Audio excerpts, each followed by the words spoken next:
Vous êtes encore là ce soir, nombreux pour nous suivre, mesdames et messieurs. Bonsoir, bienvenue à tous à cette grande édition du journal. Nous allons prendre les grands titres de cette édition du mercredi 31 mai 2023. Le secrétariat général de la Conférence épiscopale nationale du Congo SENCO a fait le point sur l'avancement de travaux pour le projet socio et économique Impact visible dans les 48 diocèses de la République démocratique du Congo financés par le gouvernement de la RDC.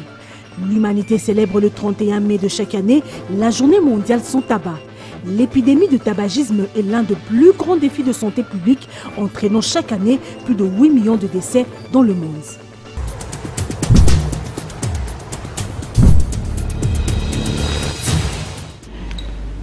Bonsoir à tous et bienvenue à ce journal. Le secrétaire général de la Conférence épiscopale nationale du Congo SENCO, Monseigneur Donatien Cholet, a organisé une conférence de presse ce mercredi 31 mai 2023. Il a fait le point sur l'avancement de travaux pour le projet socio et économique à impact visible en faveur des populations locales à travers le 48 diocèses de la République démocratique du Congo au centre interdiocésain de Kinshasa, Julia Kamwanya et Patimbouzi. Le gouvernement congolais et l'Église catholique ont signé un protocole d'accord d'une année. Cet accord porte sur l'action des subventions aux diocèses pour la réalisation de projets sociaux et économiques à impact visible en faveur de populations locales à travers les 48 diocèses de la République démocratique du Congo. Le secrétaire général de la SENCO a fait les points sur l'avancement de travaux qui évoluent bien. 4 domaines importants avaient été retenus lors de ces échanges pour les projets prioritaires à exécuter dans les 48 diocèses.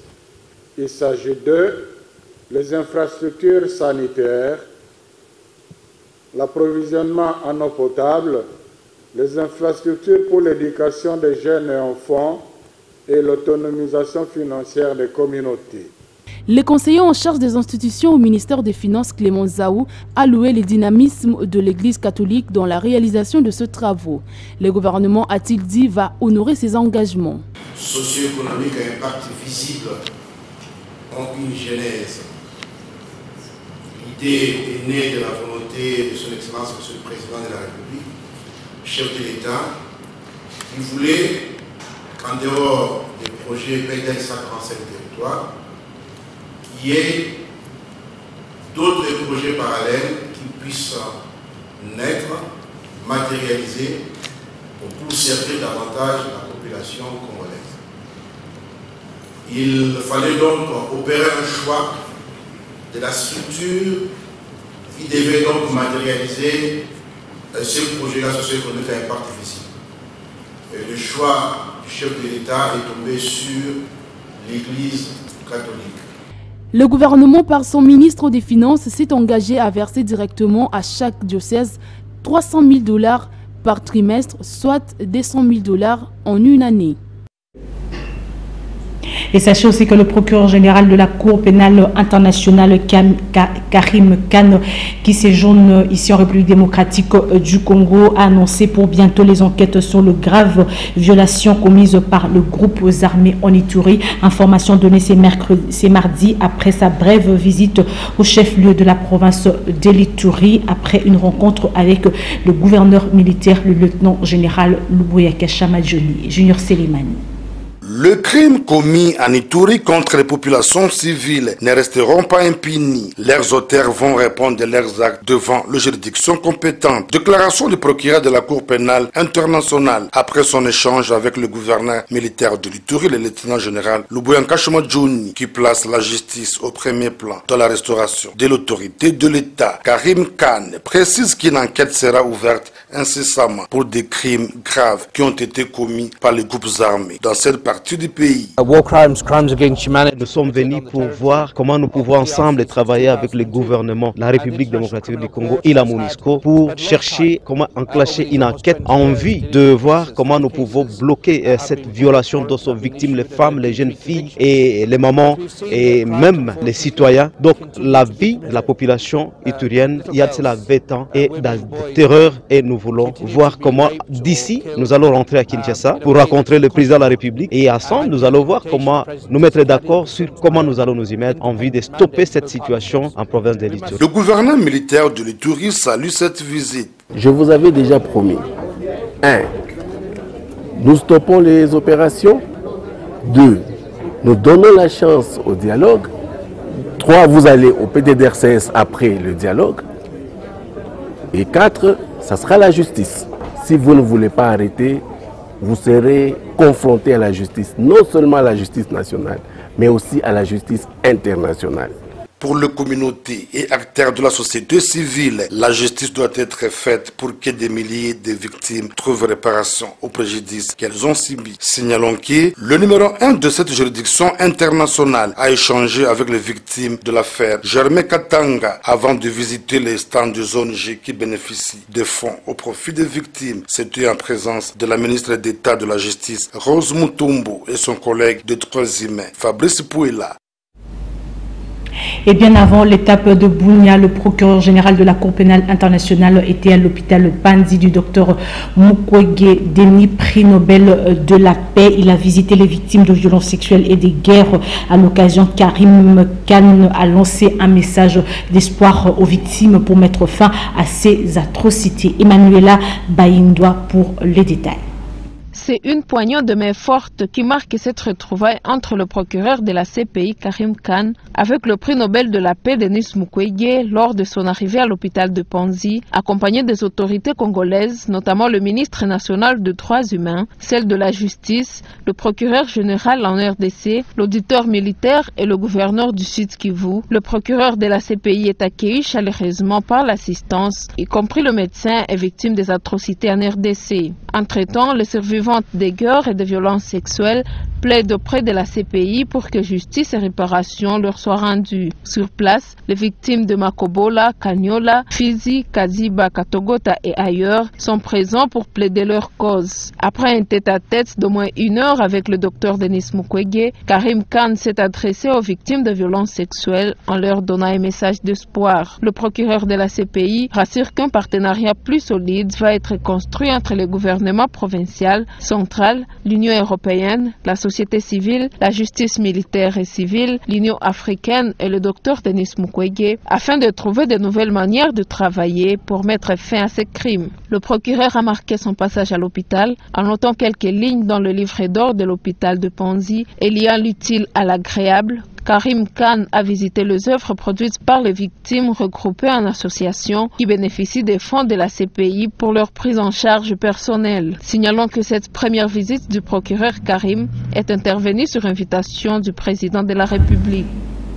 Nous allons parler d'autre chose dans ce journal. L'humanité célèbre le 31 mai de chaque année la journée mondiale sans tabac. Le thème retenu cette année est cultivant des aliments, pas du tabac. C'est sous ces thèmes que l'OMS réitère son engagement en faveur de politiques efficaces pour endiguer l'épidémie du tabagisme et ses répercussions sur les individus, les sociétés et les nations. Il faut dire que le tabagisme reste un réel défi de santé publique. Suivez.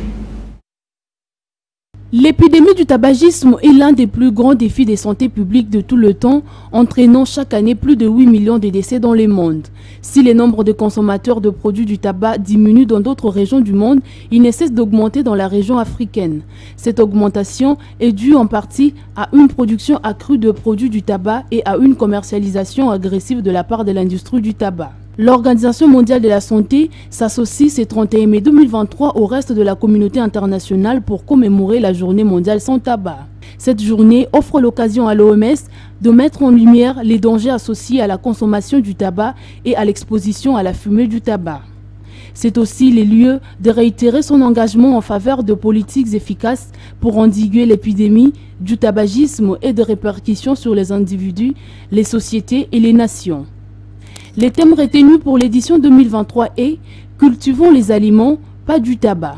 Ces thèmes visent à sensibiliser les cultivateurs du tabac aux diverses possibilités de production et de commercialisation des cultures, des remplacements et à les encourager à opter pour des cultures durables et nutritives. Car la culture et la production du tabac aggravent l'insécurité alimentaire et nutritionnelle. L'Organisation mondiale de la santé demande aux gouvernements africains d'accompagner les cultivateurs du tabac dans la transition vers des cultures de remplacement en supprimant les subventions accordées à la culture du tabac en vue d'améliorer la sécurité alimentaire et la nutrition. Justement, le ministère de la Santé, en collaboration avec le Programme national de lutte contre le toxicomanie et les substances toxiques en République démocratique du Congo, a organisé le lundi dernier une matinée scientifique pour sensibiliser les populations sur la lutte anti-tabac. Les participants à ces échanges ont réfléchi autour du thème « Les populations ont besoin de la nourriture, pas du tabac ». Patricia Molengombo-Lekuni et Hugo Sanguilay. Le monde va célébrer mercredi 31 mai la 36e journée de lutte contre le tabac. À Kinshasa, une matinée scientifique a été organisée ce jour afin de sensibiliser le public sur le méfait du tabac sur l'environnement et la santé humaine. Le tabac est le facteur de risque. Vous savez, en matière de cancer, le cancer du poumon, donc c'est 90% des cas de cancer au monde sont liés au tabac. Donc c'est énormément de problèmes que le tabac nous pose. Mais à côté de ça, vous savez, le tabac menace l'environnement actuellement, avec l'effet de serre, avec tout ce que nous avons comme le réchauffement climatique. Le tabac est à la base de ce réchauffement-là. Et vous savez que c'est l'unique plante qui ne donne pas à la terre, qui lui donne tout ce qu'il a. Le tabac est à la base de plusieurs problèmes selon les experts. Sa consommation est la cause de plusieurs pathologies, entre autres le cancer de poumon.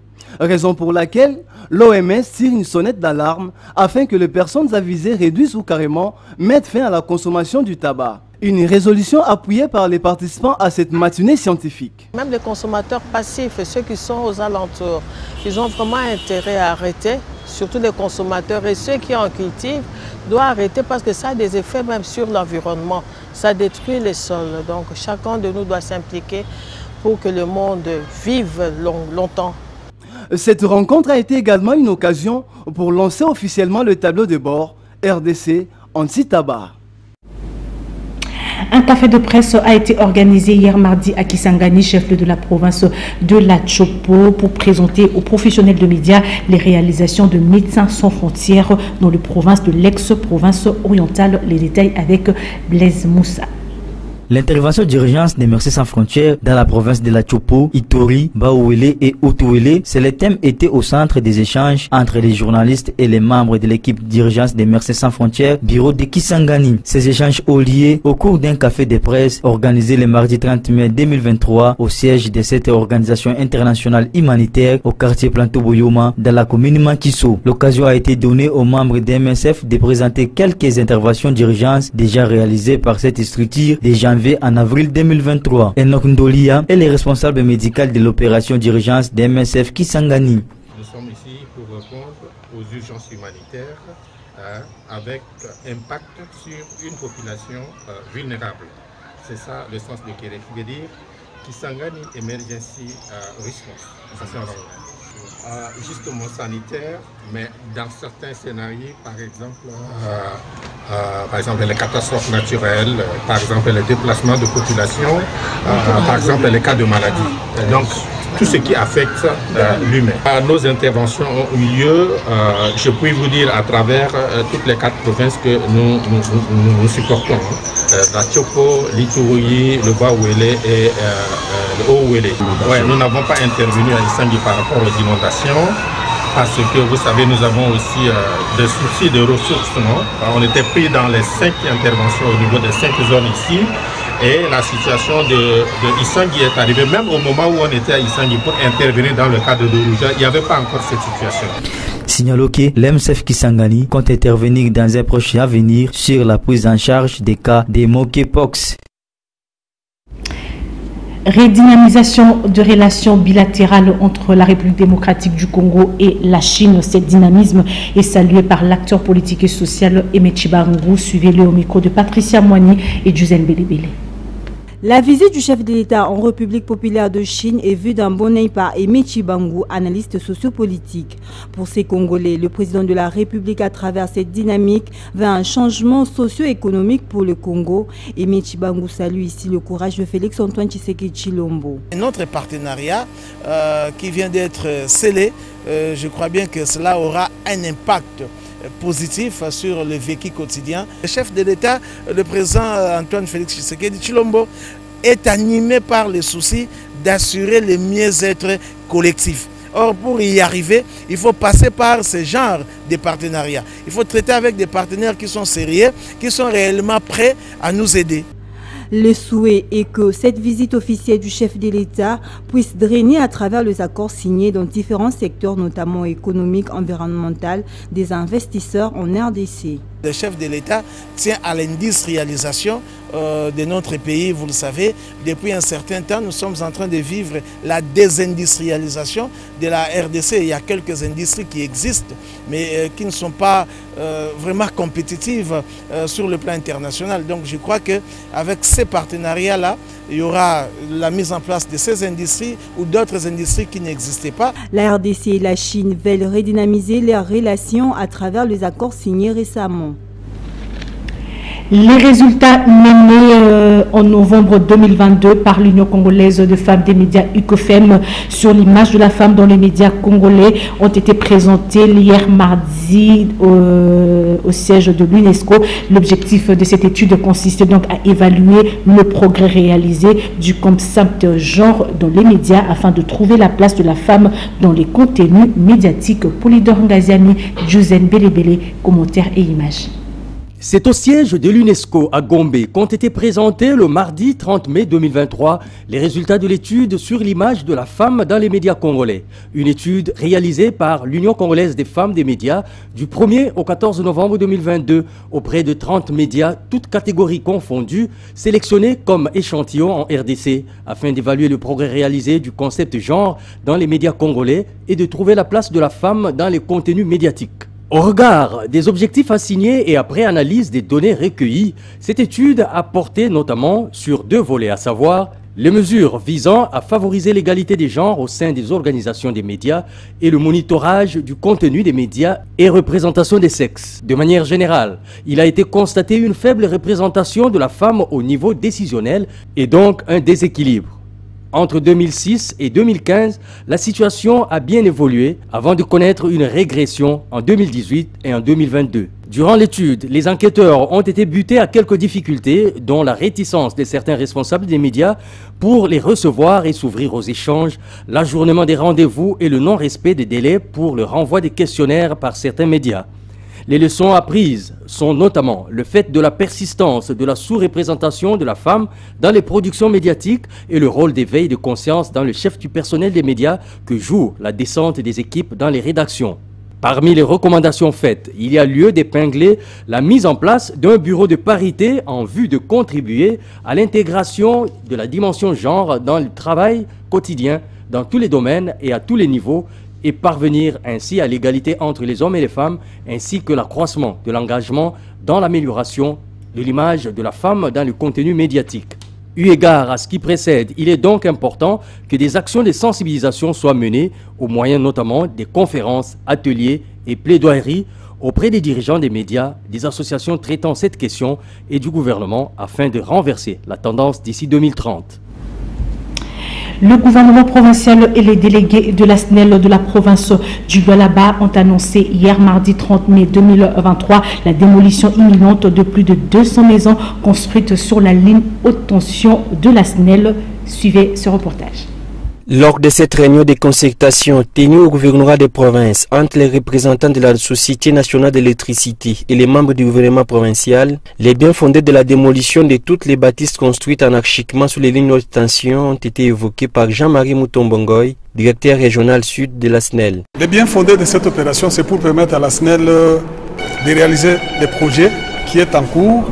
C'est celui de réhabiliter l'ancienne ligne L21 et construire une nouvelle, la L24. Nous avons les contrées de Mpala, nous avons Ngouba, et nous avons aussi juste à la sortie de Kolosi. Selon les statistiques de la SNEL, environ 200 bâtisses sont ciblées par cette opération de démolition. Côté gouvernement provincial, représenté à cette réunion par les ministres de l'énergie Pichundaï, celui des sports, jeunesse, culture et art Paulin Kalao et leur collègue des affaires foncières Jean-Pierre Kalenga, toutes les batteries sont mises en marche pour la matérialisation de ces projets de la SNEL qui visent au-delà des tout à éviter les catastrophes semblables au drame du marché des Matadi Kibala Kinshasa qui avait fait des dizaines de morts. Le commissaire Jean-Pierre Kalenga est donc ferme. terme. Là où la ligne devait passer, il y a des constructions anarchiques. C'est pourquoi je recours à votre caméra pour demander à tous ceux-là qui ont construit sans titre ni qualité sous les emprises de la SNEL de commencer déjà qui enlever les tôles, les autres enlever les fenêtres, parce que mercredi, je pense que nous allons passer pour démolir. À quelques heures du début de cette opération de démolition, une équipe est dépêchée dans les contrées ciblées pour une dernière sensibilisation. Et puis Paul Ziakwaou et Julia Kamwanya ont pris part à la réunion d'échange entre le bourgmestre de la commune de Mongafula et le chef du quartier de sa juridiction. Ils ont parlé de la lutte contre les antivaleurs, entre autres le phénomène Kuluna.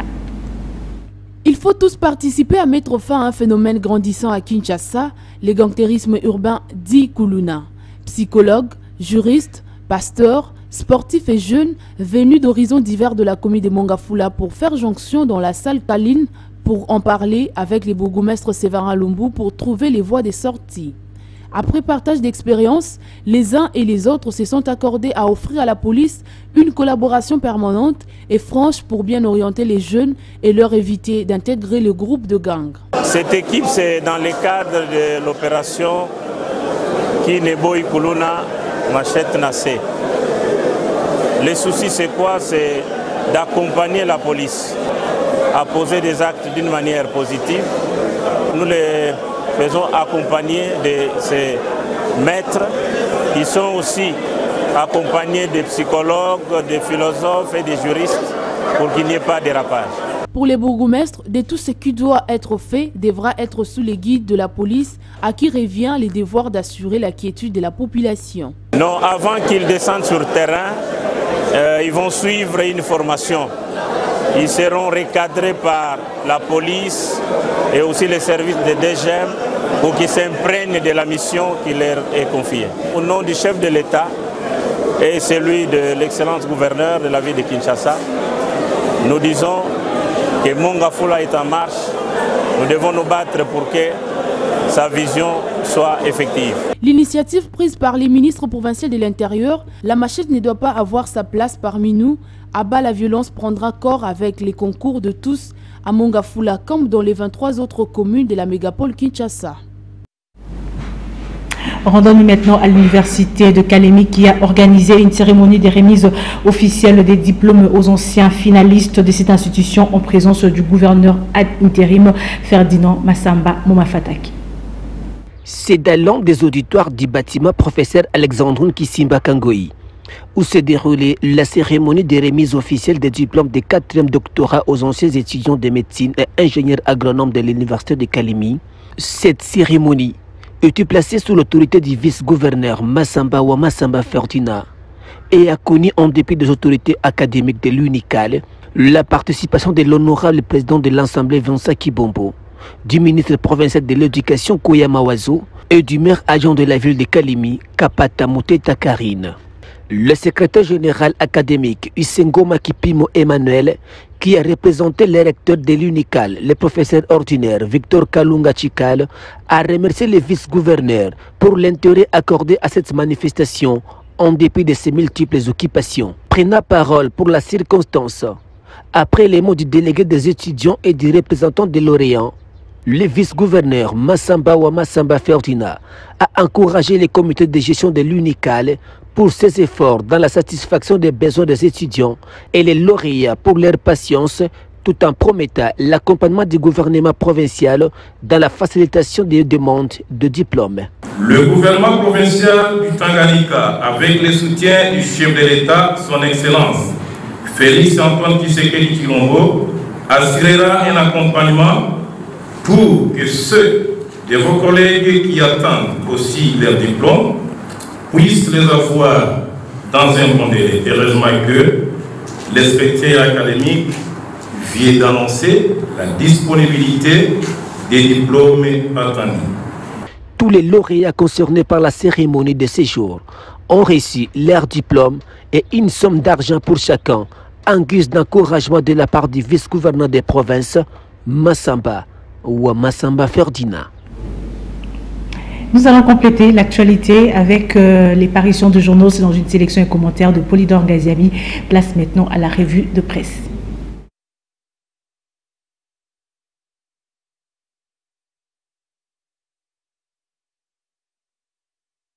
Dans leur livraison de ce mercredi 31 mai 2023, presque tous les journaux ont consacré leur manchette à la nouvelle du jour, à savoir l'arrestation et la détention du conseiller spécial de Moïse Katumbi à la DEMIAP.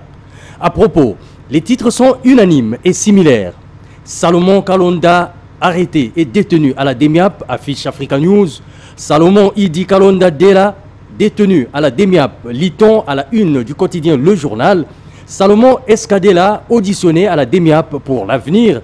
Escadela, au cœur d'une enquête touchant la sécurité intérieure pour Econews. Bref, rien ne fait l'ombre du doute quant à la réalité de son arrestation et sa détention à la DEMIAP. Salomon Escadela a été interpellé le mardi 30 mai 2023 à l'aéroport international de Njili, rapporte Africa News, avant d'être acheminé dans un pick-up de couleur blanche par un groupe de gens, dont certains en uniforme de l'armée. Les faits se sont produits au moment où il s'apprêtait à embarquer dans le jet privé de Moïse Katumbi à destination de Lubumbashi, précise le tri-hebdomadaire. Aux dernières nouvelles, écrit-il, le bras droit de Katumbi est détenu par la détection militaire des activités anti-patrie, DEMIAP. Selon certaines informations, écrit Le Journal, il y a été conduit pour des faits potentiellement graves, très compromettants et touchant à la sûreté et l'intégrité du pays. Moïse Katumbi qui dit ne rien comprendre et qui qualifie l'arrestation de son lieutenant d'illégale serait, selon certains milieux, en train de payer sa sortie de l'Union sacrée de la nation avec fracas, suivi de la démission de ses cadres du gouvernement qu'ils n'ont cessé de vilipender. Tous les yeux sont braqués sur la DEMIAP où il serait auditionné, écrit l'Avenir, le seul à en dire un peu plus à l'opinion sur les raisons de l'arrestation du bras droit de Moïse Katumbi. Pour l'instant donc, et comme le titre Econews, il est au cœur d'une enquête touchant à la sécurité intérieure. Son arrestation suppose deux hypothèses, indique le tri-hebdomadaire.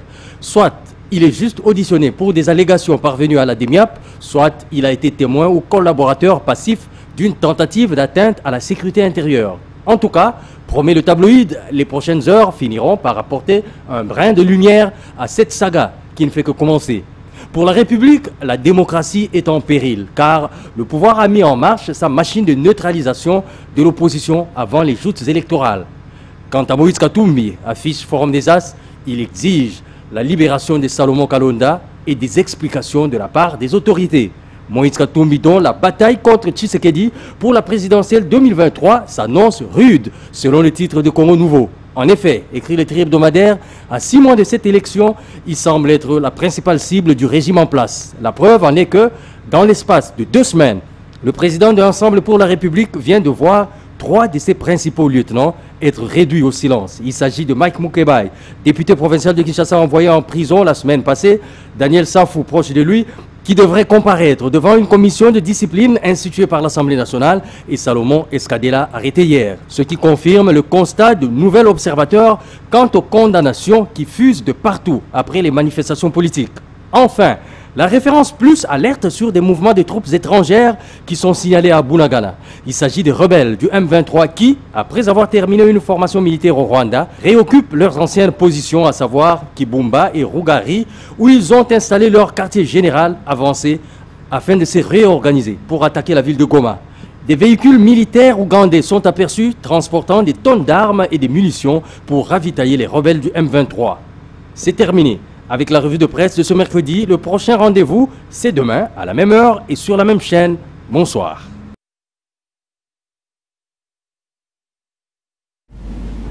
Merci Polydor pour la revue de presse qui vient mettre un terme à ce journal.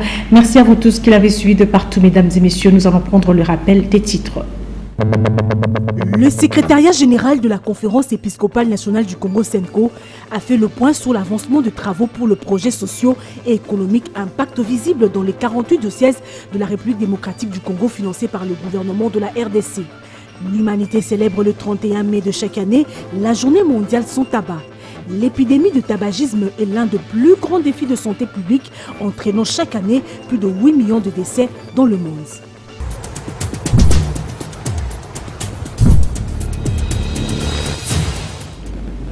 Ainsi prend fin cette grande édition du journal, mesdames et messieurs.